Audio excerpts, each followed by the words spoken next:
Hello, everyone. Hi, Erin. Hey, Mona. So great to see you. So happy Mhm. that you're here.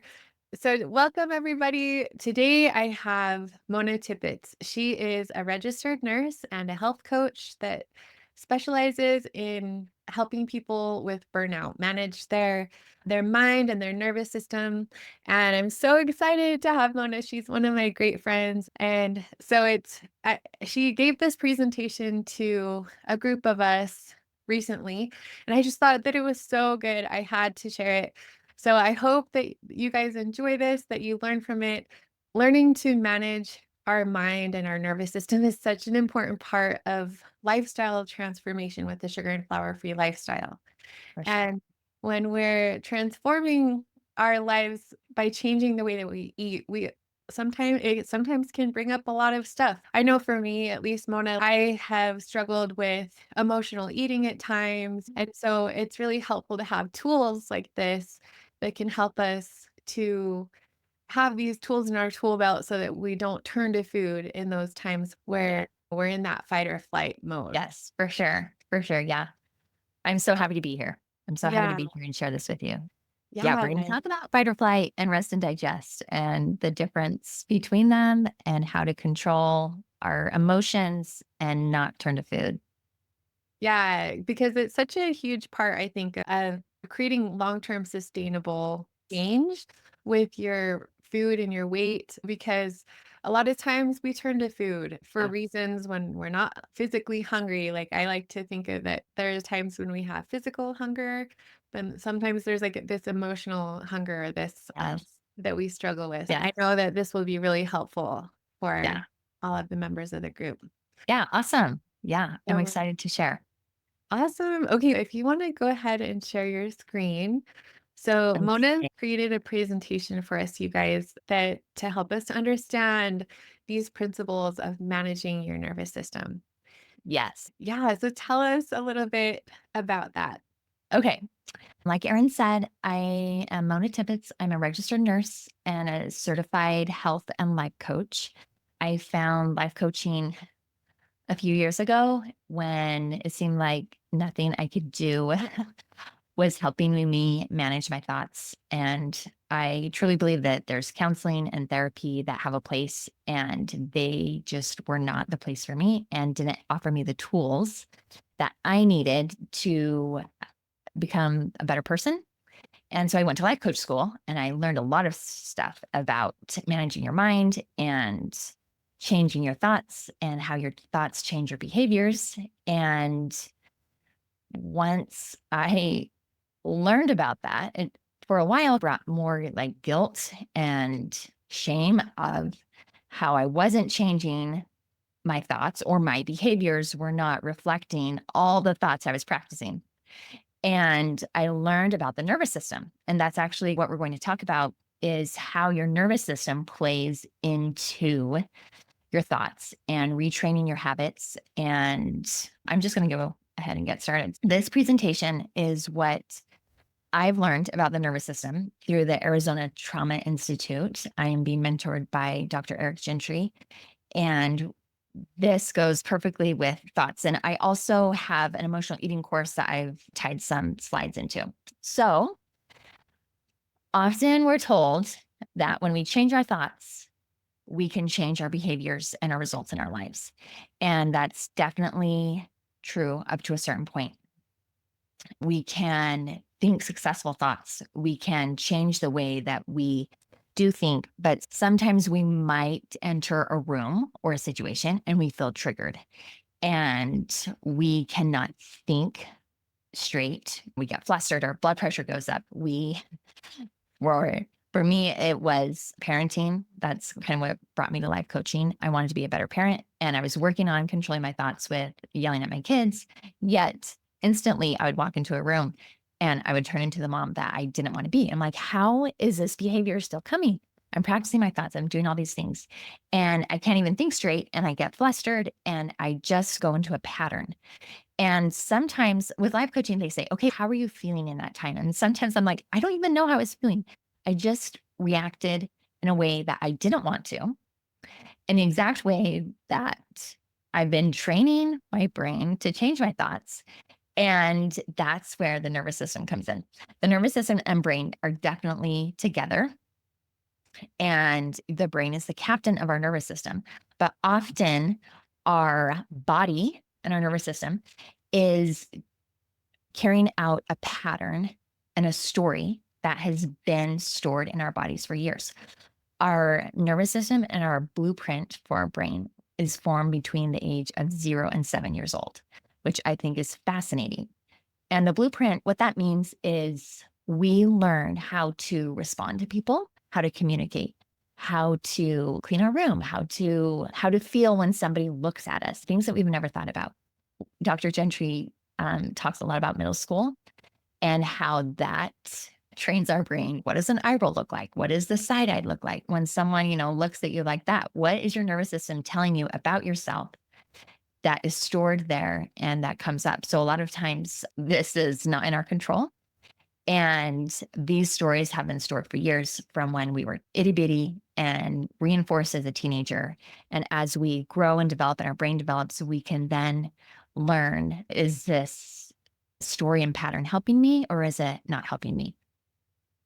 We're going to talk about the nervous system and the brain and what these are the things we're going to talk about. What is the nervous system? Why is the nervous system important, and how we can befriend our nervous system, meaning how can we use our nervous system and our brain and our thoughts to work for us and not against us. And that starts with awareness, but there's other tools that we're going to talk about. So really quickly, the nervous system is what controls our breathing. Right over here with our central nervous system, our brain, our spinal cord, and then our peripheral nervous system carries messages from the limbs and to the body to the brain, back to the brain. The brain, I'm going to call the captain of our nervous system. There's voluntary parts of our nervous system, so we can voluntarily move our arms and legs, but there's also a lot of involuntary things. And this is what we're going to focus on today is the autonomic nervous system that controls our involuntary body functions. And luckily, we don't have to think about breathing or digestion or how our eyes see. This is all involuntary, which is great. The autonomic nervous system is divided into a sympathetic nervous system, which arouses our body to use energy, and our parasympathetic nervous system, which calms our body and tells us to conserve and maintain energy. And we call this rest and digest. You may have heard that, or fight or flight, which is sympathetic. Those are the more common terms. But I just wanted to lay this out briefly so we have a basis of the nervous system. And now this is the brain. So I was a labor and delivery nurse, and I'm fascinated with fetal development. And I think this really plays in to help us understand how our brain works.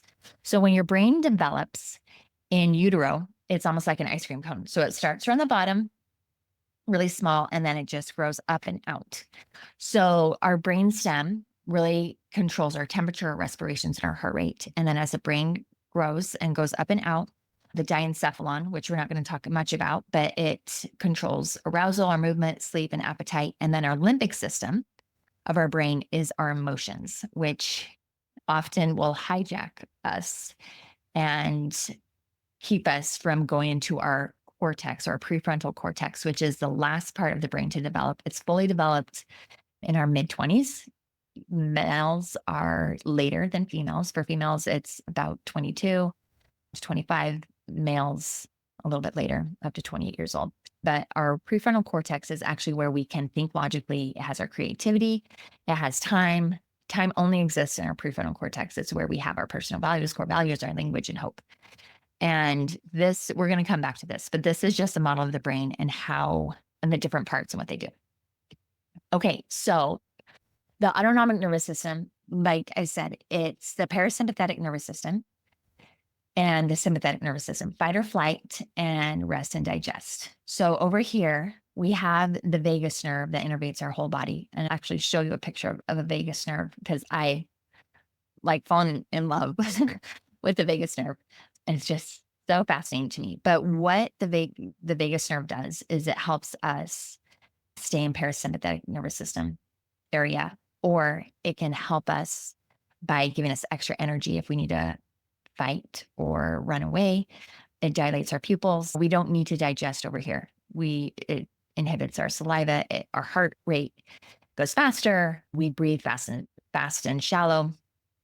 A lot of people say I was so scared that I peed my pants. I personally don't know anyone if that's happened to, but it does happen because your body doesn't care about producing urine or holding it when it's trying to protect itself.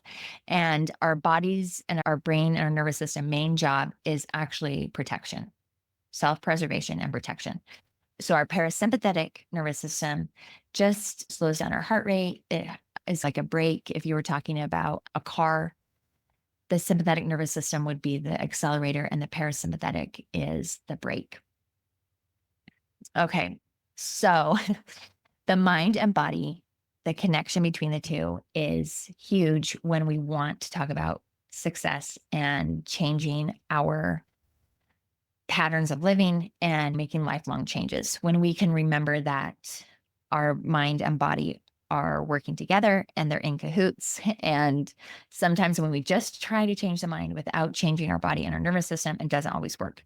So we're going to talk about how to become aware of our body and the signals that it's telling our brain, and how to use our brain to remind our body that everything is fine. It's been said that the nervous system walks into a room before you do. It's constantly scanning for safety. And I love this fact. 4 times per second, it is scanning your body to tell, is my body feeling safe? And that's interoception. So inside your body, interoception, is my body feeling safe? 4 times per second, it's using your 5 senses. So what you smell, what you hear, what you're touching, what you're feeling. So outside of us, 4 times per second. And then 4 times per second, the relation in between our body and our outside world. So 12 times per second, it's constantly scanning. It's amazing to me. It's constantly scanning to say, am I safe or am I not safe? Do I need to protect myself or am I fine? Am I fine? And I think that's fascinating. So we're going to also come back to this. The nervous system, however, is very inaccurate. So when we see or smell something, the nervous system tells the body, okay, something is not right. And I love this example of how inaccurate the nervous system is. So we walk into a room and like the kitchen and we're burning toast. So you smell the smoke, you can see the smoke. Your body instantly turns on the fire alarm. And our fire alarm in modern day, I love these fire alarms. It tells the other fire alarms into the house, fire alert. And the alarm spreads throughout the whole entire body. So once the fire alarm is on, the fire alarm does not know if your whole entire house is on fire or if you just burned toast. So it's very sensitive and it's highly inaccurate.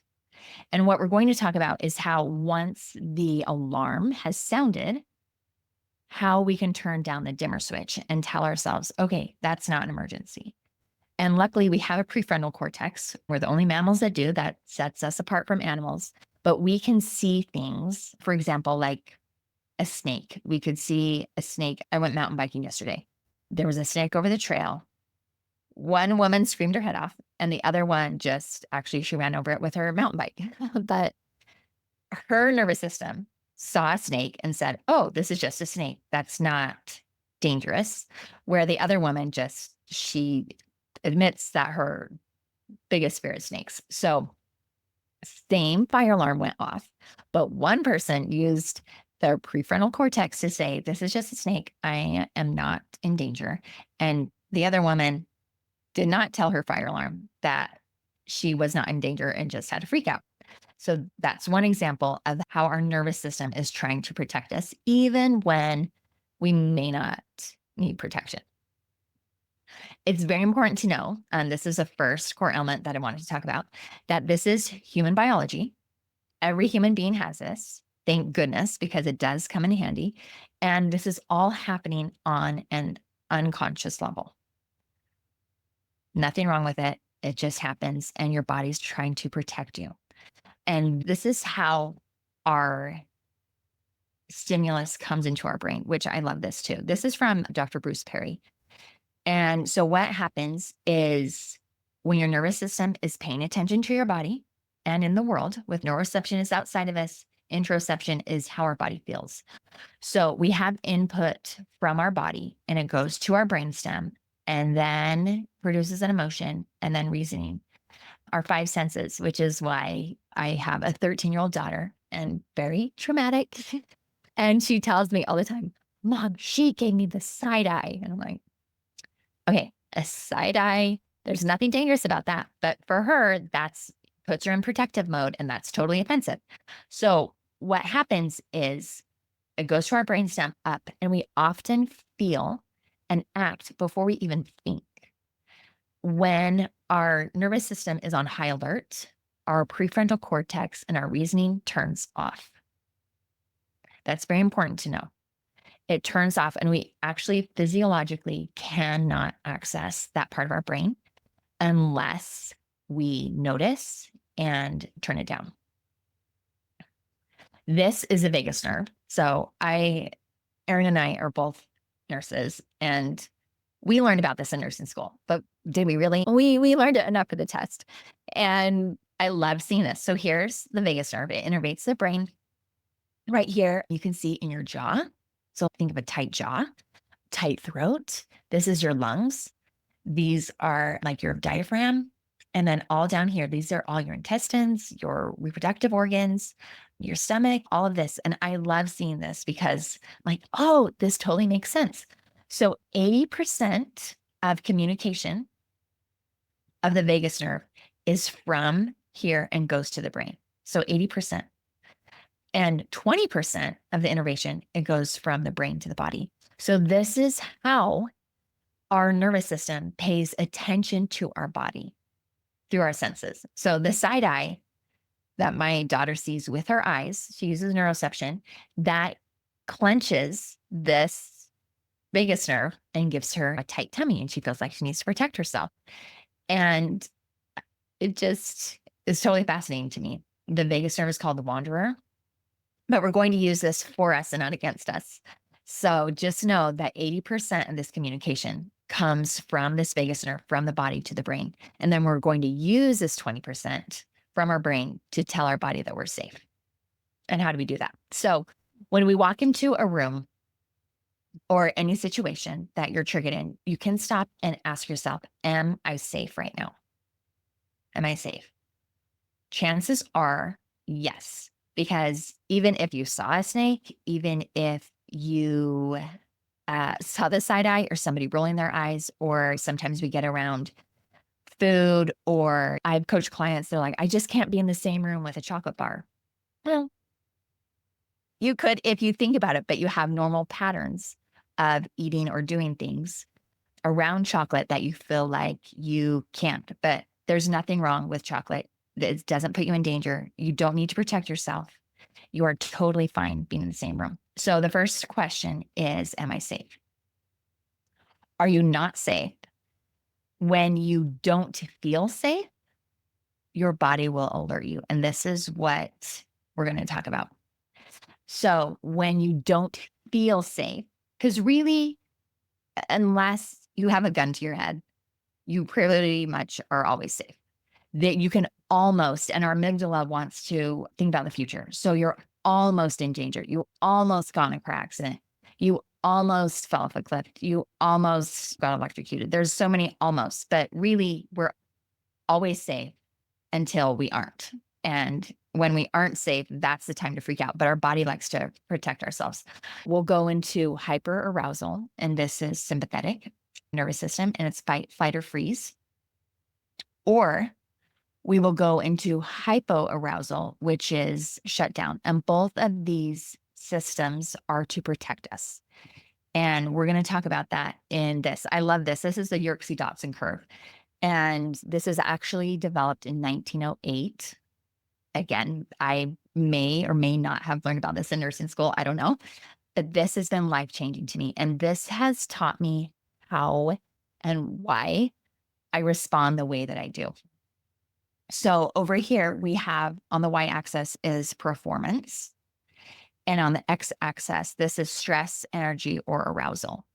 And this is where our nervous system comes in handy. When we are sleeping and doing nothing, this is right here, we actually aren't performing at all. And we do need some sort of stress and arousal to perform. So you wake up, you walk, you exercise, your brain does need a certain amount of stress to perform and learn and to retain things. And the parasympathetic nervous system is on this side of the curve. Okay. So this is like the gas of a car, the accelerator, you're accelerating, things are going really well. This is 65 miles per hour. You're doing your thing, you're in flow, you feel safe, confident, secure, you're connected. This is our house or our team resilient, and everything is going great. However, this eustress. So eustress is called good stress. Distress is what they label bad stress. And this is when our fire alarm starts to go off. So the accelerator's going and we're going too fast, 90 miles per hour. We're out of control. When this fire alarm comes and we have so much stress and energy, the more stress and energy we have, the lower our performance goes. This is when cognitive and physical abilities start to drop.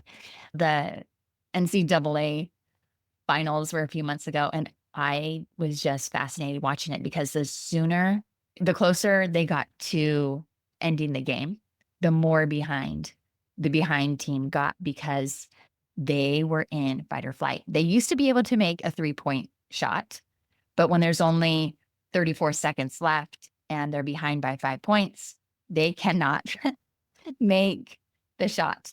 This is when you're flustered and mad at your child and you're yelling at them things that you have no idea what you're saying, most likely things that your mom yelled at you.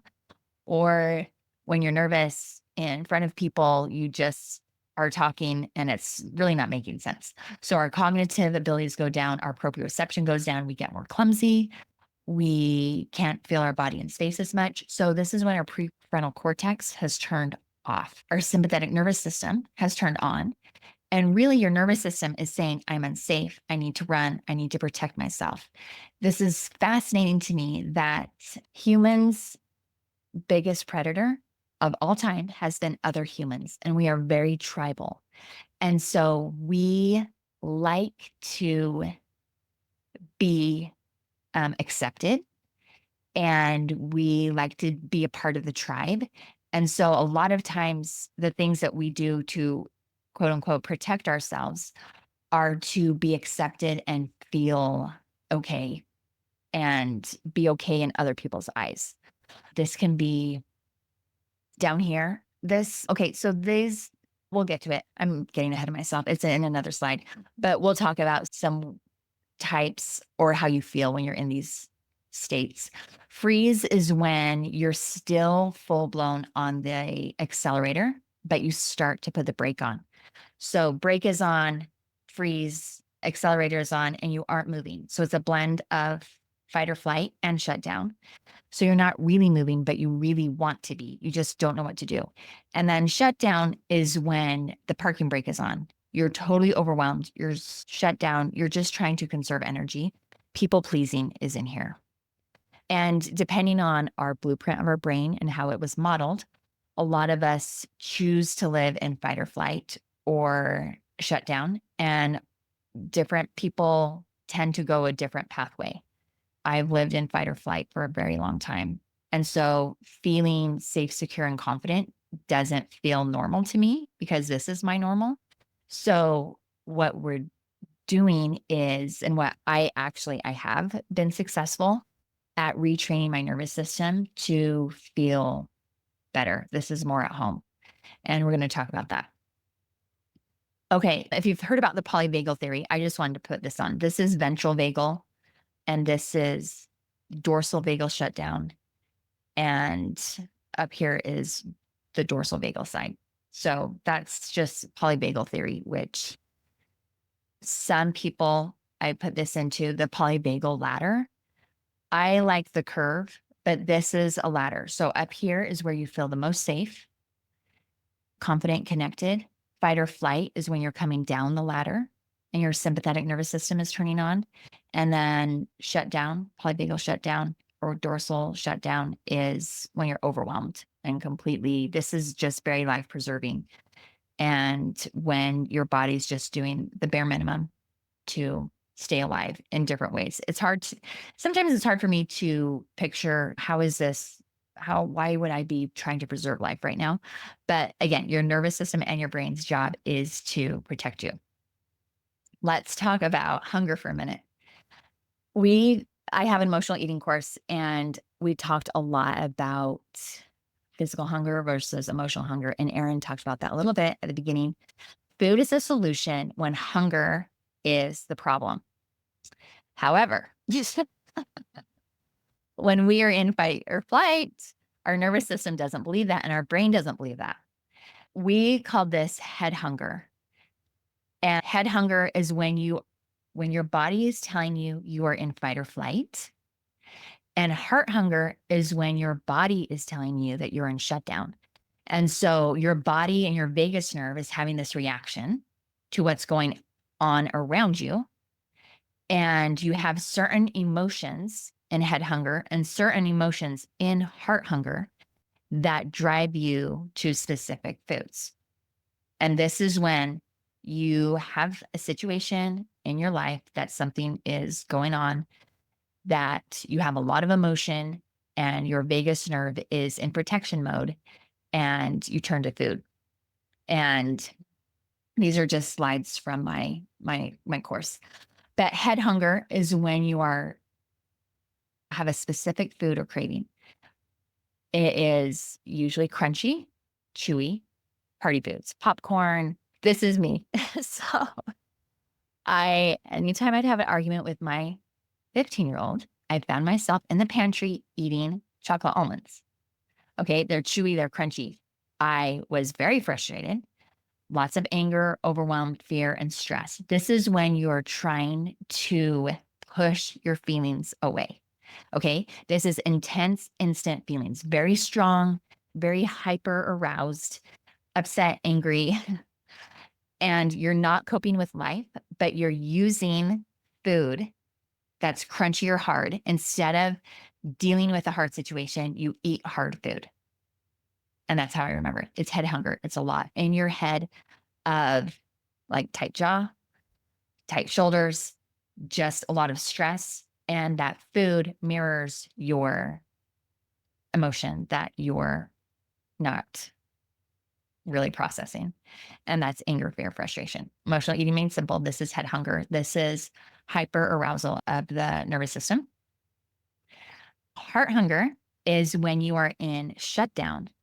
And it's really a lonely feeling. It's an empty feeling. It's a absent feeling. And you just want something to fill you. So it's usually soft, creamy, comforting foods. It's usually memory associated. And when you're depressed, lonely, discouraged, you have a lower vibe of anxiety or you're bored. And so you want to feel something because that feeling is gone. You want to feel loved, accepted, and okay. And so we turn to ice cream. These are the ice cream people. We all have our specific things. I would choose chocolate almonds. Chips and salsa are my go-to. We all have like our go-to of foods. And that is because we are not processing our emotions that our nervous system is going on about. So what do we do?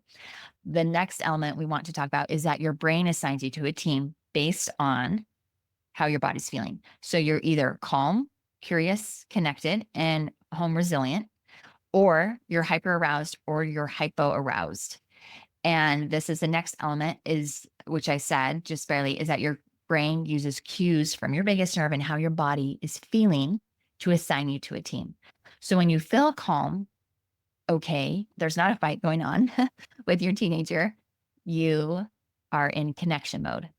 When you have heart, fast beat, fast heartbeat, tight posture, clenched jaw, you're in hyper mode. And hypo is you're lethargic, you're numb, you're stuck, you want to feel invisible. That's hypo. And your brain, again, just assigns you. We don't have ability to stop it, but we do have ability to be aware and change it. So when our nervous system turns on, it sprinkles our thoughts and actions. And Team Resilient, we're more compassionate, we're connecting, we're understanding, we're calm, we're curious about our behavior and other people's behavior. When we are in fight or flight, we're irritable, on edge, anxious, we want to be on guard, we want to defend ourselves. And when we're in shutdown or hypo, we feel burned out, we hate everything and we don't care that we hate everything, or I don't care and I don't care that I don't care.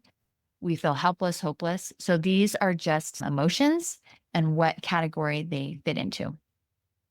So once we can notice, interrupt, and then regulate ourselves, that's how we get ourselves back over the curve. That's why I like the curve. Let's get back over the curve. Otherwise, the brain can prevent you and keep you in a state that you don't want to be. And our goal really is to live at home in the parasympathetic nervous system. The fourth core element that I want you to know is that this is very normal. Your nervous system is meant to be flexible. It can change second to second, and not all of these changes are bad. And I love this one. Humans need co regulation. Ever since we were babies, we cried for our caregiver. Our caregiver gave us what we needed or didn't, and that helped our blueprint. And I often feel like a lot of times when we don't process our emotion, we look to food to help co regulate us. And we're going to learn how to self regulate. But there's soft music, meditating, but even just being around a person that is self regulated can help us be co regulated. So, what does that look like? This is a snapshot of our day. These are our emotions. Up here is hyper aroused. This is our team resilient, and this is hypo aroused. Something happens, we're driving to work, we are in traffic, someone flips us off, we get defensive, and then we're shame ourselves. Oh, I shouldn't be defensive. I'll just let them go. I'm feeling sad. We're at a staff meeting. No one's caring about anything I'm saying. Or somebody's yelling at us and we just smile and people please and let that go. We're not acting our true selves. We just want to be invisible right now because we had a lot of energy and now we want to recover. We don't spend a lot of time here and then somebody makes us mad and then we get snarky and side eye and just upset with other people. So, what we want to do is grow our zone of resilience so that more of our day is calm, compassionate, curious, and understanding of other people. So, what affects the size of our zone? Lots of things: trauma, fatigue, how much we rest, our stress, our physical challenges, our mental and physical health, our relationships that we're in, personality traits that we've developed or we were taught as a child. The weather, seasonal affective disorder is a real thing, and occupation, healthcare, teachers, clergy, lots of people that take care of people and are around people in a hard situation, police officers, firefighters, those have a big effect on our zone of resilience. So, what we want to do is grow our zone of resilience. And I think about that like a house and being able to access our brain. So, how do we grow our zone of resilience? And that's what we're going to talk about for the rest of it. It's just like joining a team. So, when we join a team, we practice. You go to practices a few times a week, you train, and then you play in the game when you have a game, match days.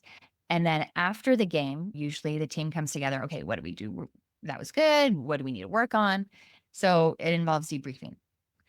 And daily practice is exactly that. So things that can help: get a good night's rest, meditating, slowing your body down, relaxing your body, and telling your body that everything is okay is huge for daily practice.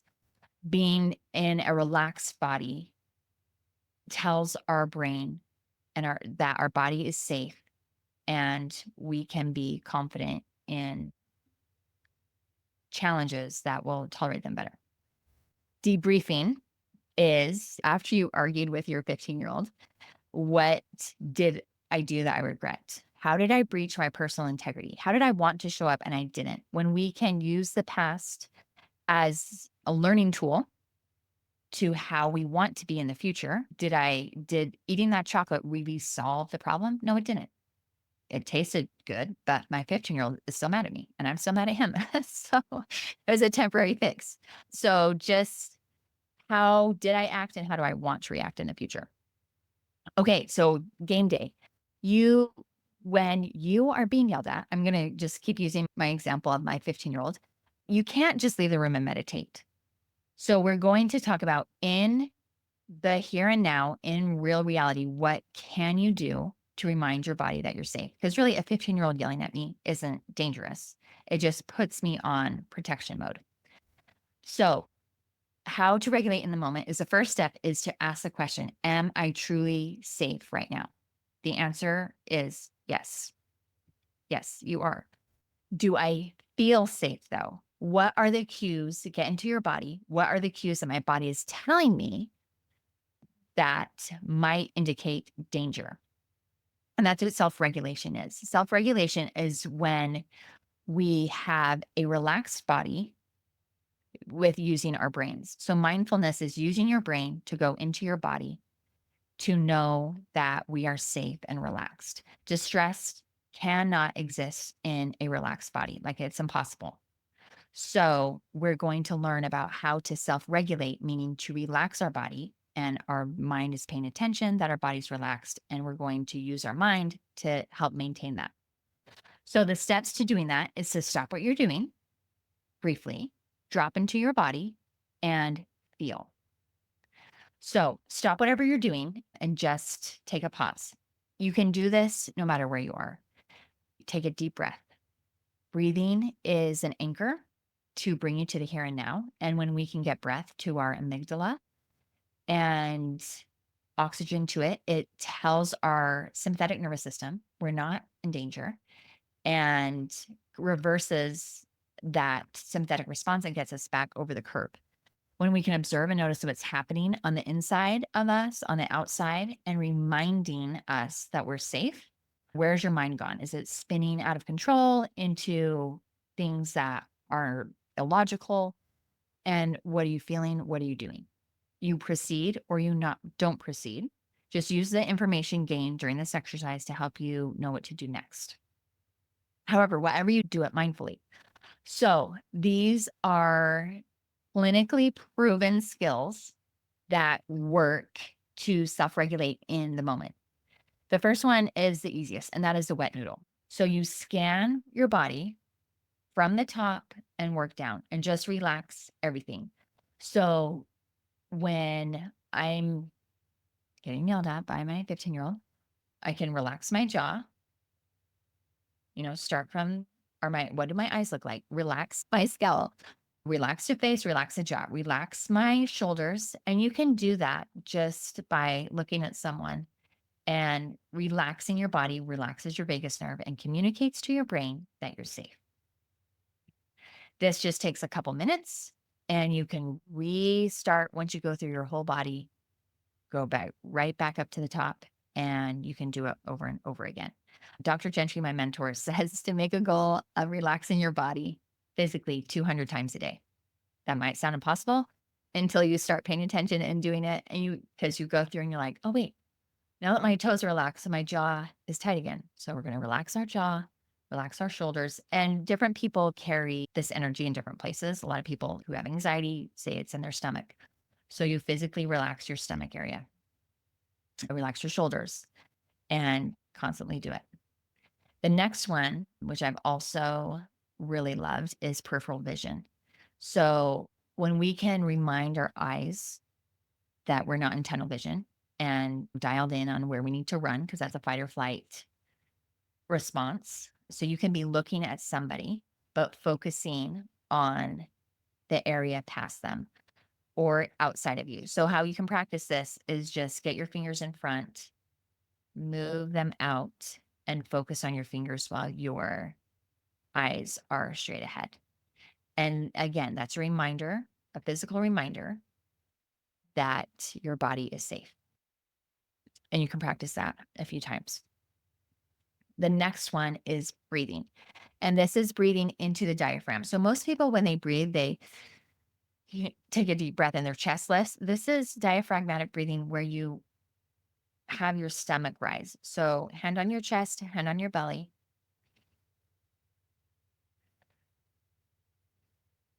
Breathe out in your belly. And you take big inhales and slow exhales. You can do this while you're sitting in a meeting, watching an exciting TV show, whatever. There's different ways of breathing, hand breathing. I've done hand breathing where you inhale on the up, exhale on the down. And I've started doing this a lot. My kids are like, "What are you doing?" Just trying to stay in parasympathetic.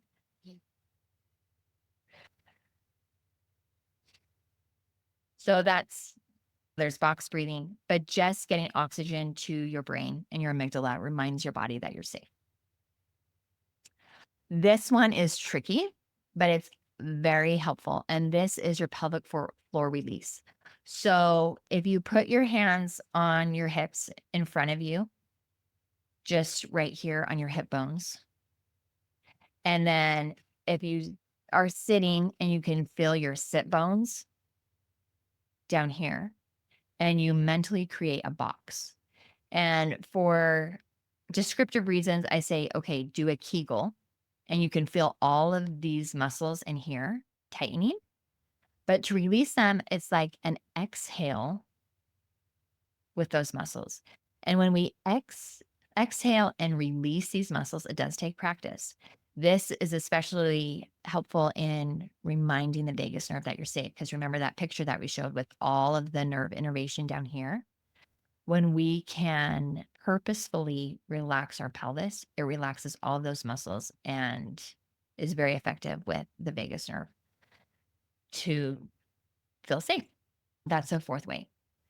So, the goal of all of these things is to live with intention and not reacting. And Dr. Gentry says our life is like a haunted house. We're constantly bombarded with situations where our body wants to protect itself when it is actually, there's not a reason, it's just a perceived threat. And when we can relax our body and our nervous system and use our brain to say, okay, purposely relax, there's no danger here, and use certain phrases like, I'm okay, there's no trouble. Thoughts and words that we're talking out loud can really help us relax our body and just feel safe. So that's it. Oh, that's so good. Mona, I think that this is so important for all of us to understand because especially for those of us that like experience food addiction, we turn to food for reasons that are not physiological hunger.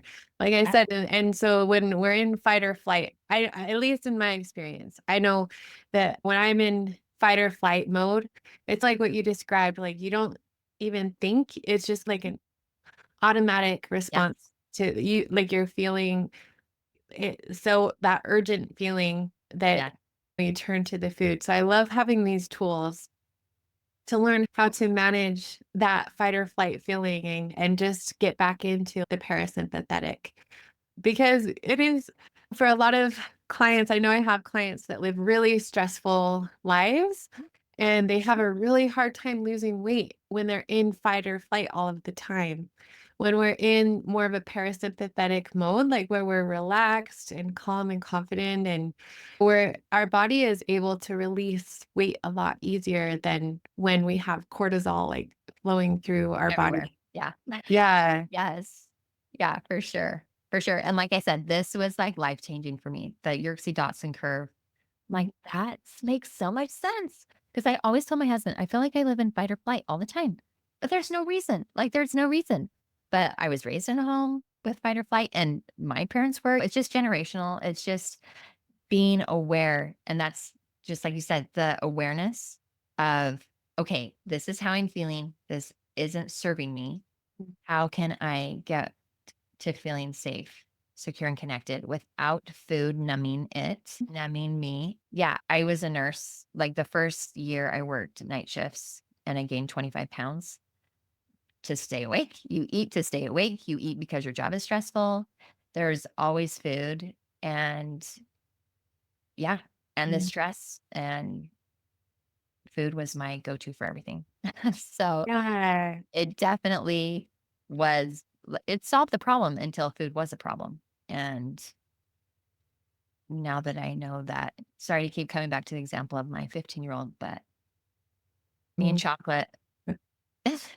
I totally get it. No, I have my daughter's entering into that little stage too. Yes. But I like So how you said that though, like food is the solution until it becomes the problem. That's so good. Because yeah, it food doesn't actually solve any problem that we have. And so learning to face our emotions head on and just allow ourselves to process emotions in a healthy way by really relaxing our bodies into them and just kind of riding that wave until the emotion passes and we can get back to that calm and collected state. So yeah. I love like this. I love what you talked about. You explained it so well. The difference between the parasympathetic and sympathetic nervous system. I thought that question of just practicing, just when you're noticing that you're in a fight or flight state, just practice the pause is like what I like to say.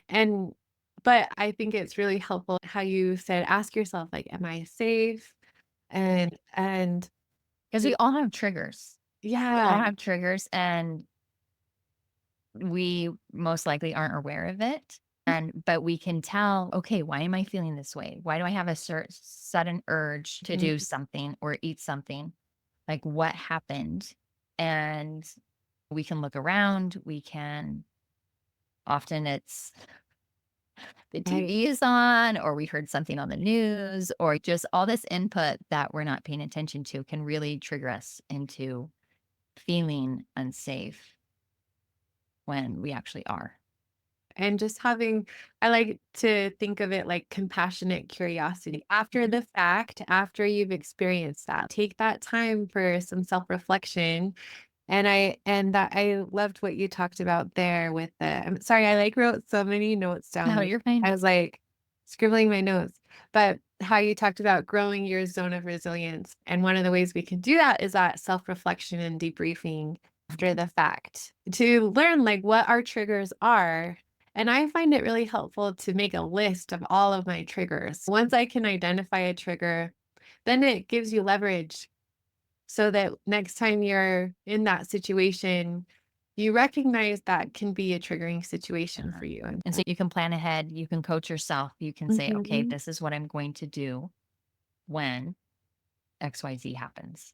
Yeah, Instead of what my nervous system has been programmed to do, what am I going to do instead?